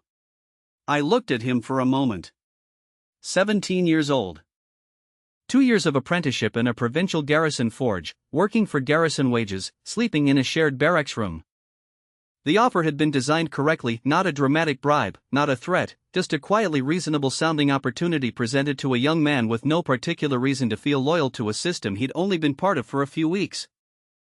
You did the right thing, I said. Thank you. Who were they? He said. People who understand what we're building here and want either to have it or to make sure nobody else has it. I paused. They'll approach you again. When they do, I need you to listen carefully and remember everything, the location, what he looks like, exactly what he says. Don't agree and don't refuse.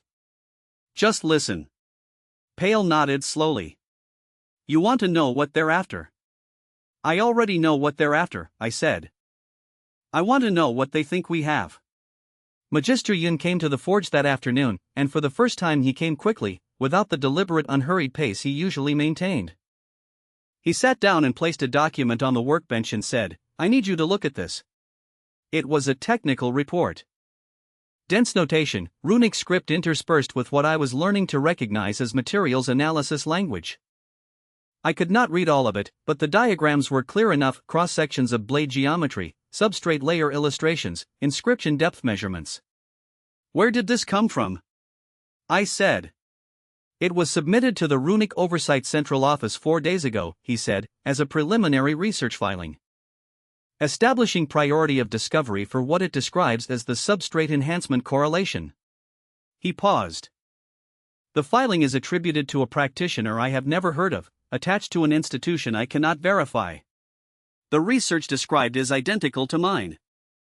"The methodology section is," he stopped. "It uses phrases that appear in my verification report." Verbatim. Someone had accessed his report.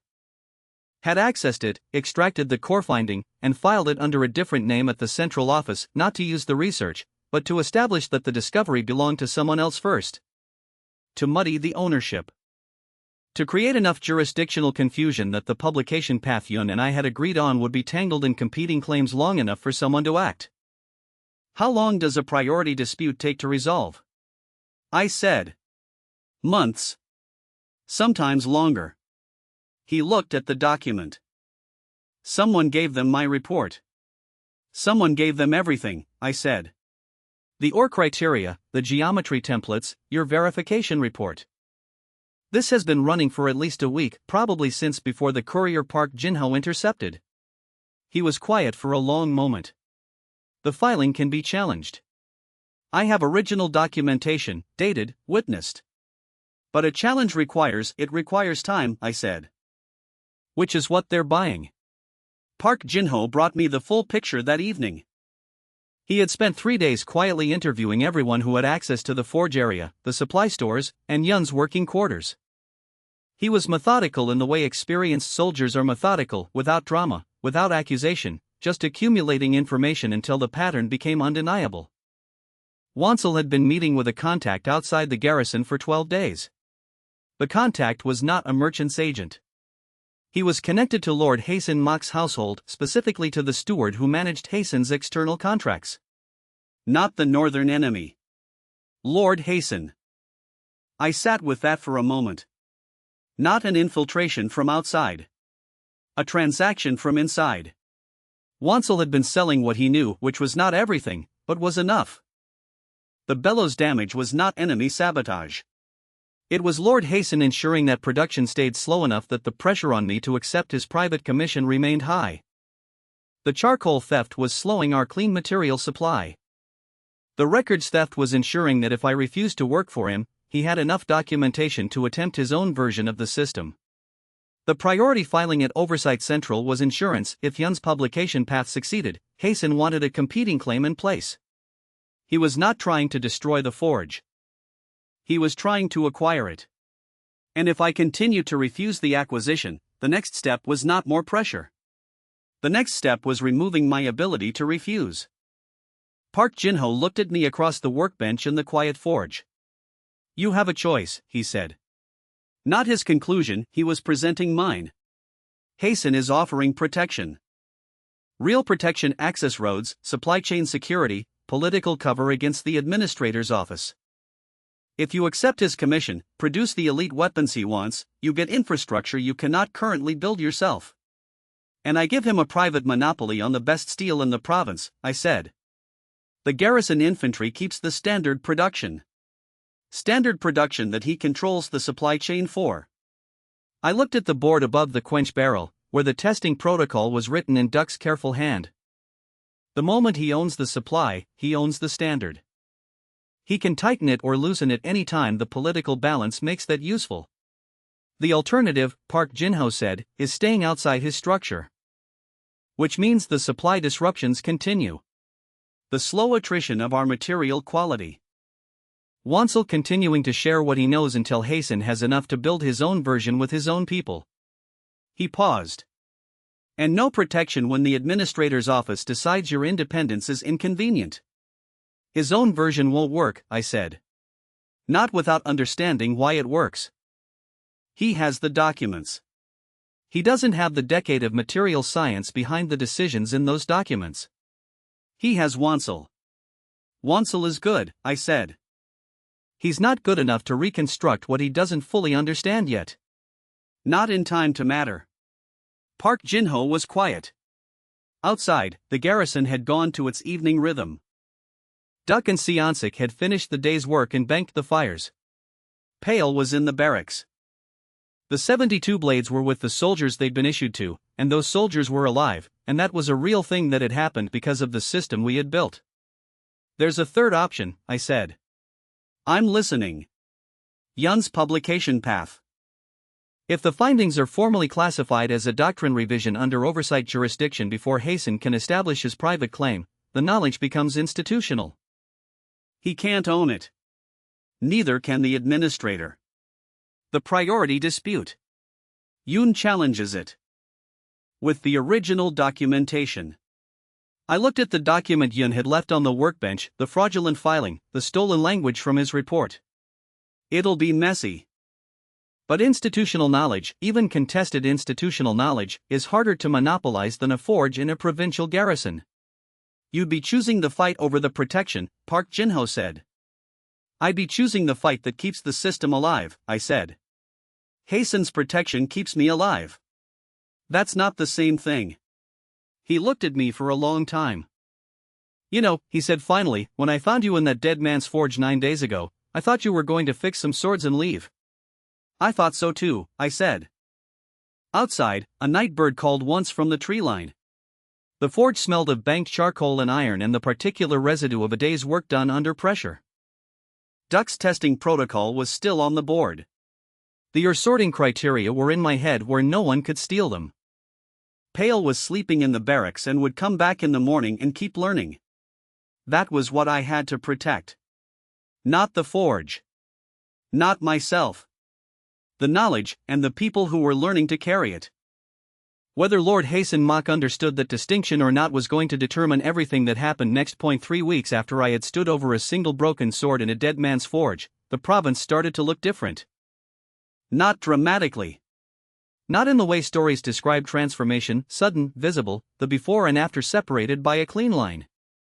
It was quieter than that, and stranger. I would walk through the garrison and notice that the men moving through the yard were carrying themselves differently, the specific way soldiers carry themselves when they trust their equipment. Not more confident in themselves. More certain of their tools. It was a physical thing, a shift in how weight was held and how hands rested near hilts, and I had not expected to feel it as clearly as I did. The network had grown in the way functional things grow, not by design but by necessity, each new connection forming because someone needed something the existing structure couldn't provide. Duck had recruited his brother-in-law, who was a smith in the village 2 hours west, who had never been good enough to make weapons but had been making hardware, hinges, brackets, agricultural tools, for 15 years. He was fast, precise, and completely without the professional ego that made the weaponsmiths difficult to teach. I gave him armor fittings. Rivet standards. The bracket geometry for strapping systems. He understood tolerances intuitively in a way that took weaponsmiths weeks to internalize, because hardware work was all tolerance. A hinge that didn't fit was a useless hinge, no ambiguity, no combat performance to attribute the failure to. Within a week he had 3 local metalworkers following his methods. None of them could make a blade. All of them could make fittings that held under field conditions, and armor straps that didn't rot, and rivet patterns that distributed impact load correctly. The spear points came from a smith in the eastern settlement who had been producing agricultural tools for the mining camps and had access to a different source, cleaner, more consistent, closer to what I needed. I rode out to see him, spent a day at his forge, showed him the socket geometry and tolerance standard. He was skeptical for approximately 2 hours, until I showed him the stress fracture pattern in the old garrison spears and explained the mechanics. After that he was not skeptical. He was angry, the specific anger of a craftsman who realizes he has been producing good work inside a system designed to make good work invisible. He became the spear point supplier. He also became, without anyone deciding this formally, the quality benchmark for raw material in the Eastern District. Smiths started bringing him their ore samples for comparison. Sori was managing the full material intake by the end of week 2. She had expanded the scope of the role without asking permission, because the scope needed expanding and she was there and capable. She was now tracking 5 suppliers, maintaining a graded inventory, and had begun corresponding directly with the Eastern charcoal source to negotiate delivery schedules that aligned with production peaks. She did not describe this as anything other than logistics. It was logistics. It was also the kind of logistics that had never existed in this province before, and its absence had been killing people for years. Park Jin-ho had assigned 2 soldiers, young, observant, not attached to the old equipment culture, as what he formerly called patrol equipment assessors and what everyone else called the testing squad. Their job was to go on patrols carrying standard system blades and return with documented observations: what held, what showed wear, what failed, under what conditions. They kept records. The records came back to me. I used them to adjust the geometry templates and the heat treatment protocol. It was a feedback loop. A slow one, limited by patrol frequency and the soldier's vocabulary for describing mechanical failure. But it existed, and it was the first time in this province's military history that the knowledge of how equipment performed in the field was making its way back to the people who made the equipment. Pale was teaching. Not formally, he was still learning himself, still making errors, still occasionally looking at a failed blank with the expression of a man who was recalculating his self-assessment. But the 2 newest apprentices, both brought in as the production volume exceeded what Duck's team could handle alone, were learning from him as much as from me. He had internalized the ore sorting criteria so completely that he could explain them without consulting the board. He had begun noticing things I hadn't explicitly taught him, small variations in the contamination pattern that correlated with which section of the supplier's delivery a batch came from. He was becoming someone who understood the system rather than someone who followed its steps. That was the moment I noticed. I was standing at the forge door watching Pale walk 2 new apprentices through the sorting process, and I had the specific vertiginous feeling of a man who looks up and realizes the ground is farther below him than he thought. The system was running. Not perfectly, it was never going to run perfectly, and I had made a kind of peace with that, the hard-won peace of someone who has accepted that 60 functional blades per day delivered to the soldiers who needed them was worth more than 20 perfect blades per week. The rivet standard still drifted at the western shop without Duck's brother-in-law watching directly. The testing squad's documentation was inconsistent when they were tired. Seansik still occasionally let aesthetic preference influence his edge geometry. But the system was running. Ore was being sorted. Charcoal was being graded. Blades were being made to a standard, tested against that standard, and issued to soldiers who could trust them. Fittings were holding. Armor was failing less. The Eastern spear points had replaced roughly half the old garrison stock, and the failure rate in field reports had dropped to a level that Park Jin-ho described, in his quiet factual way, as unprecedented. And I was not necessary for any specific part of it. I had known this was the goal. I had built toward it, deliberately written the standards to exist without me, taught the methods to people who could teach them further, created the documentation so the knowledge was not only in my head. Redundancy was survival. A system that depended on one person was one person's death away from collapse, and I was operating in a province at war where unexpected deaths were not theoretical. But understanding that the system could survive without me and feeling it were different things. I thought about who would run it. Duck was the most senior smith and the most respected, but Duck's authority was personal, it came from his experience and his demonstrated competence, and it would not automatically transfer to the standards he had helped build. If Duck died or left, the next senior smith would make decisions based on their own judgment, and their judgment had been formed by the old system, and within a season the tolerances would begin drifting back toward acceptable because acceptable was what the surrounding environment had always produced. Pale was the most complete product of the new methods, but Pale was 17 and had 2 years of experience and no political standing. Sori had the operational knowledge and the relationships with suppliers and the record-keeping discipline, but her authority existed only as long as no one with formal standing decided to challenge it, and in this province formal standing meant land, title, or garrison rank. The system could survive my absence.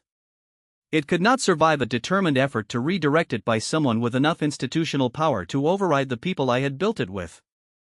And I had spent the past week watching three separate entities: the administrator's office, Lord Hason's household, and a group with oversight affiliations that may or may not have been acting under Magister Yun's direction, each quietly positioning to be the one who controlled what happened next.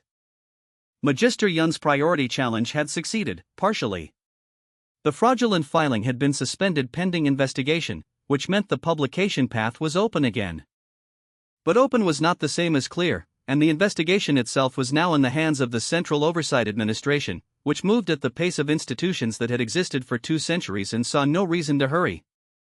The administrator's estate inspector, Lim Tae-sun, had submitted his formal proposal for provincial centralization of production standards.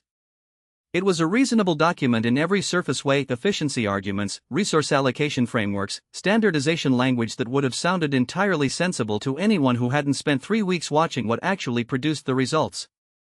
The centralization it proposed would place material procurement and production oversight under the provincial administrator's office, which would make Administrator Lim the person who decided which sources were approved, which smiths were certified, which garrisons received priority allocation. Every element of the system I had built, handed to an office whose primary documented interest was cost reduction and whose secondary documented interest was the quarterly reports that came out of it. Lord Hason had gone quiet. That was the most concerning development of the week. Hasten quiet meant hasten calculating, and hasten calculating meant that whatever direct pressure he had been applying, the supply disruptions, the Wansel arrangement, the bellows damage, had been set aside in favor of something that required patience. I told Park Jin-ho about the centralization proposal on the evening of day 20. He read it with the careful attention of a man who has learned to look for what documents don't say. The certification process for smiths, he said. It requires provincial office approval. Yes. Duck doesn't have provincial office approval. He has garrison standing, which becomes invalid under the new framework. Park Jin-ho set the document down. So they don't take the forge. They take the authority to certify who can work in it. And then they certify their own people, I said. And the standard gets interpreted by certified smiths who understand the standard as words rather than as material science. And within a year the tolerances drift, and within 2 years the failure rates are back, and nobody can point to a single decision that caused it because every individual decision was made by someone following the written standard correctly. Can you stop it? I thought about Pale, explaining her sorting to 2 new apprentices by the light of the forge lamp. Duck's brother-in-law, producing fittings to a tolerance standard he had internalized. Sori's correspondence with the Eastern charcoal supplier, the careful records in her handwriting that had never existed before. I can't stop them from taking the administrative structure, I said. The administrative structure was always going to belong to whoever held administrative power. That's what administrative power means. Then what can you do? I can make sure the knowledge is distributed widely enough that controlling the certification doesn't control the understanding. I looked at the board with the testing protocol, the standards written in Duck's hand, the OR criteria that were now also on a board in the Eastern settlement, and in the copy I had quietly passed to the Spearpoint Smith, and in the letter I had written to 2 other provincial garrison commanders through Park Jin-ho's field contacts. If the knowledge exists in enough places, in enough heads, controlled by enough people with enough independent access to the material science behind it, then a fraudulent certification process produces bad weapons, and the weapons prove it, and the proof exists in every patrol report and every field engagement. That's a long strategy, Park Jin-ho said. Yes, I said. It assumes the province survives long enough for the proof to accumulate. He was quiet for a moment. Then, Ryder came in this afternoon from the northern checkpoint. Larger force movement. Not a patrol. Something that looks like a staging formation. I looked at him. How large? Estimate 300. Maybe more. He held my gaze. They know about the forge. They know what we're producing. The courier they intercepted 2 weeks ago, that information has had time to travel and be acted on. 300 soldiers. Against a garrison of 83 with equipment I had been rebuilding for 3 weeks, in a province where 3 separate internal factions were simultaneously trying to establish control of the production system, with a runic oversight practitioner whose loyalty was aligned with mine on research but not necessarily on anything else. Everything I had built was about to be tested in the only test that actually mattered. And whoever controlled the forge when the smoke cleared was going to control what the province became afterward. I looked at the board. I looked at the forge. I looked at the system that had grown from one broken sword in a dead man's workshop into something that now had its own momentum, its own people, its own distributed knowledge that could not be entirely seized by any single hand. It was not finished. It was not safe. But it was real, and it was running, and it was no longer only mine. That was the most dangerous thing about it. And the only thing that gave it any chance of surviving what was coming. The staging formation moved on the third day. Park Jin-ho had spent those 3 days doing what field sergeants do when they understand that the official command structure is not going to move fast enough. He had quietly repositioned, redistributed, and prepared without waiting for orders that were still being debated in Commander Beck's receiving room. The garrison's 83 soldiers were not 83 anymore in any useful sense. 12 were down with illness, 6 were on assignment to Lord Hason's road checkpoint, and 3 had not returned from the last patrol. 62 functional soldiers. Against a force estimated at 300. The math had only one interpretation, and Park Jin-ho and I both read it the same way. This was not a battle the garrison was supposed to win. This was a battle the garrison was supposed to survive long enough for reinforcement to arrive from the district capital, which Park Jin-ho had been requesting for 4 days and which the district capital had been in the process of authorizing since yesterday. The difference between surviving and not surviving was equipment. I knew this. Park Jin-ho knew this. What I had not expected was that Administrator Lim Tae-sun would understand it too, and would understand it as an opportunity. He came to the forge on the morning of the third day, 2 hours before the Northern Scouts reported first contact, and placed his centralization proposal on the workbench with a new signature line at the bottom. "Sign this," he said, "and the district capital sends 200 reinforcements by nightfall." I looked at him. "The reinforcements are already authorized," I said. Park Jin-ho's request was approved yesterday. "Approved pending final administrative review," Lim said. "Which I have discretion over." He said it without embarrassment, the way a man states a contract term he considers entirely normal. "This is not a threat. It is a transaction. You sign the production framework over to provincial administration, the review is complete by noon, reinforcements move." Outside, I could hear the garrison moving to defensive positions. The sound of 62 soldiers preparing to hold a position against 300 was a specific sound, not panic, something more controlled and therefore harder to listen to. The sound of people doing the mathematics and deciding to work anyway. "If I sign," I said, "and the reinforcements come, and the province holds, you control the forge." "The province controls the forge," he said. "Through proper administrative channels. Through you." He did not deny it. I picked up the proposal. Read it again, though I had already read it 3 times. The certification language. The procurement authority. The allocation discretion that would make every decision about who received the system's output a political decision rather than a military one. "No," I said. He looked at me for a long moment. Then he picked up the proposal and left without another word. Which meant the reinforcement review would not be completed by noon. Which meant 62 soldiers. I went back to the forge and made a different decision. I had been holding something back. Not out of strategy, initially, out of uncertainty. The substrate enhancement correlation that Yun and I had confirmed in controlled conditions had not yet been tested under combat inscription. A blade forged from the cleanest ore stock I had, processed through the full heat treatment sequence I had developed over 3 weeks, inscribed by a practitioner who understood the substrate dependency. That blade existed in theory. I had the material. I had, contingently, the practitioner. I had not made it yet because making it would prove the full claim in a way that could not be walked back, and I had been aware since the fraudulent priority filing that proof was the most dangerous thing I possessed. Proof meant the technology was real. Real technology had a value that abstract research claims did not. Real technology, demonstrated in a crisis, in front of witnesses, on the day the province was under attack, that was not a research finding. That was a fact embedded in the historical record of the battle, and facts embedded in historical records could not be unfiled. I had been protecting the full demonstration because demonstration was irreversible.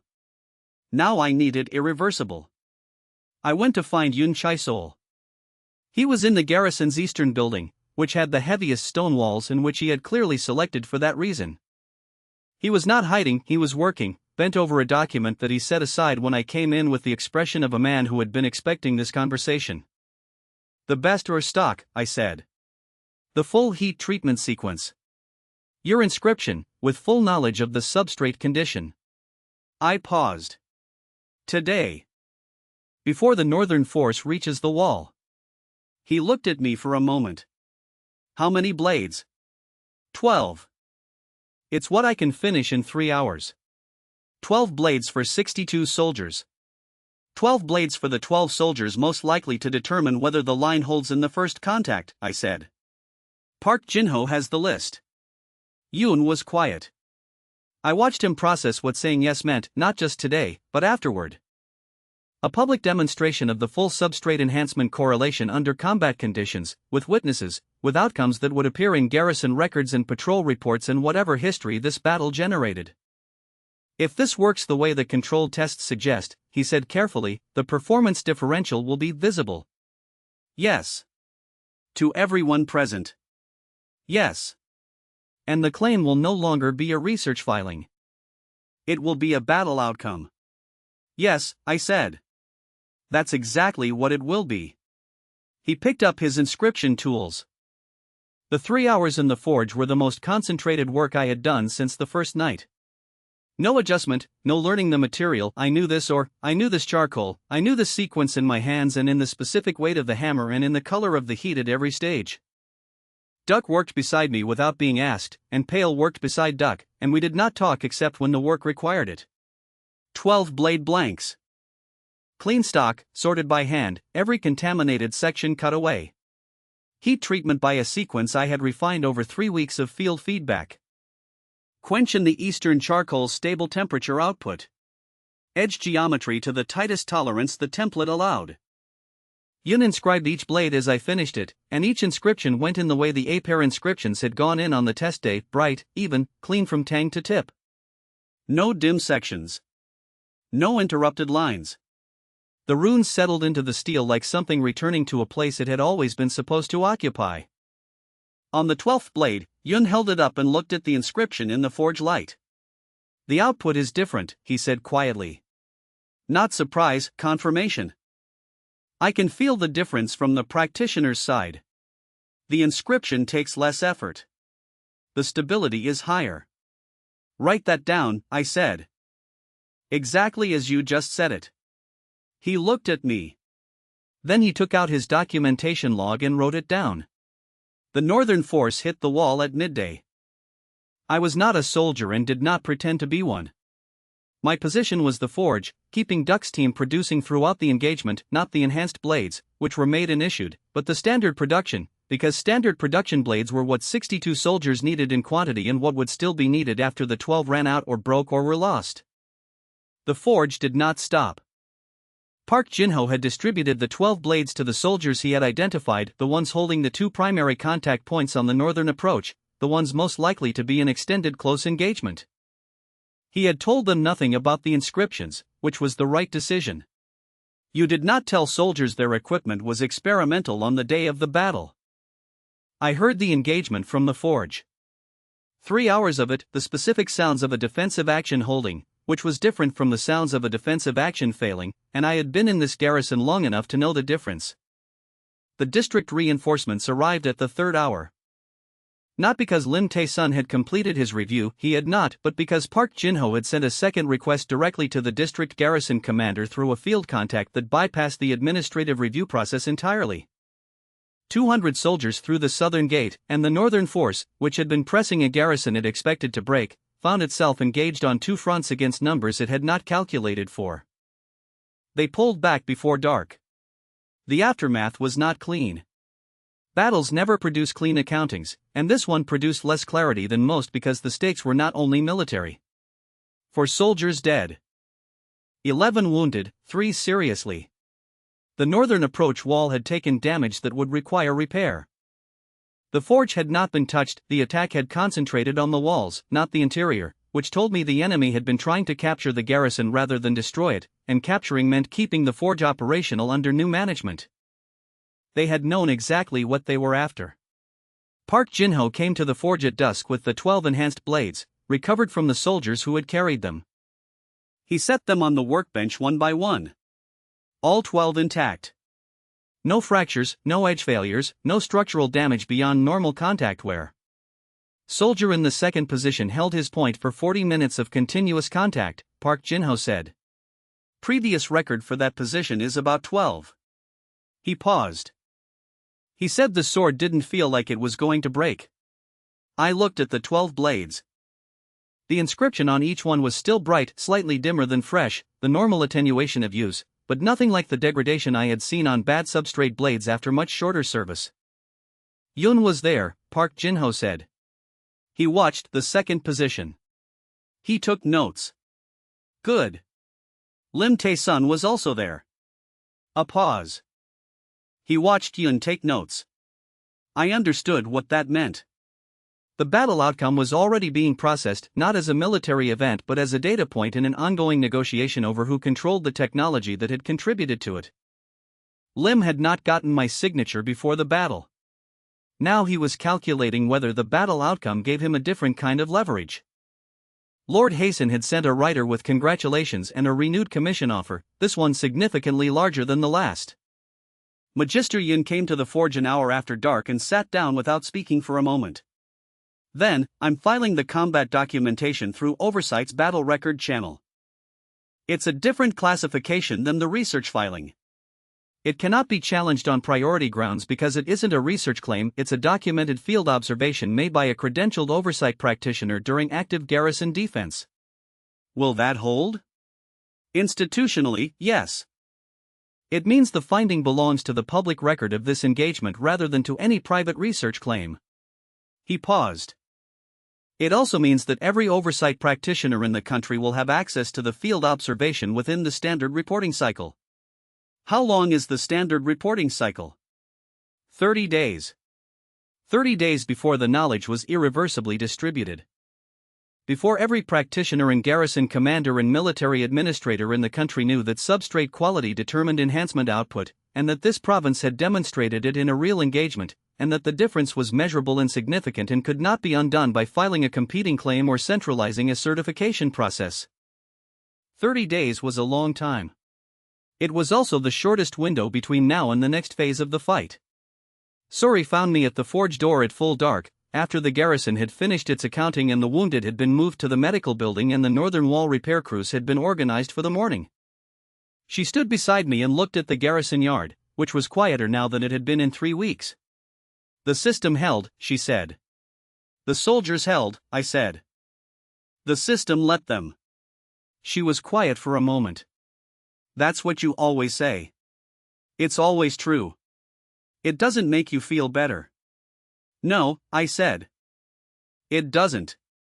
Because the system had held, and the province had not fallen, and the 12 blades were intact on the workbench, and Yun's documentation was going into the institutional record, and 30 days from now the knowledge would be public and distributed and much harder to own.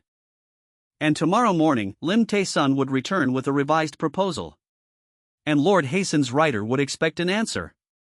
And the enemy, having failed to capture the garrison, would now understand that the garrison's production capacity was the strategic priority, which meant the next approach would not be 300 soldiers through the northern approach. It would be something more targeted. And every garrison commander who read Yun's field report in 30 days would want what this province had. And every administrator above those commanders would want to control access to how it was produced. And every practitioner who understood the substrate correlation would begin reconsidering what their inscriptions had been doing for years on inadequate material, and some of them would be grateful for the understanding and some of them would be threatened by what it implied about their practice. The knowledge was out. It had always been going to get out, that was what true things did, eventually. But now it was out in a specific way, embedded in a specific battle, attached to a specific date and a specific province and a specific garrison that had held when the mathematics said it shouldn't. I had come here with nothing. No plan, no standing, no context, no understanding of a world whose rules I was still learning. I had made one sword. and from that one sword I had traced a line to contaminated ore, to fraudulent procurement standards, to an addendum that had been trading soldier lives for charcoal cost savings for 6 years, to a magical doctrine built on 2 centuries of bad substrate data, to a political fight over who had the right to control the knowledge that changed all of it. I looked at the forge. The banked coal still glowed faintly in the dark interior, the particular deep orange of a controlled fire that had been deliberately maintained at a temperature just above extinction, ready to rebuild quickly in the morning. That was what the system was, too. Deliberately maintained. Never fully at rest. Always one decision away from either growing into something that could not be controlled by any single hand, or being captured by the wrong one and turned into the same kind of machine that had been producing defeat before I arrived, just more efficient at it. The next question was not whether I could build better steel. That question was answered. It was answered in the 12 intact blades on the workbench and in the soldier who had held his position for 40 minutes and in Yun's documentation moving through the oversight reporting channel toward 30 days of distribution. The next question was whether the knowledge I had released into the world would belong to the people who needed it most, or to the people with the most institutional power to claim it. And that question had no forge to solve it in. No heat treatment sequence, no sorting criteria, no testing protocol hung on a wooden board above a quench barrel.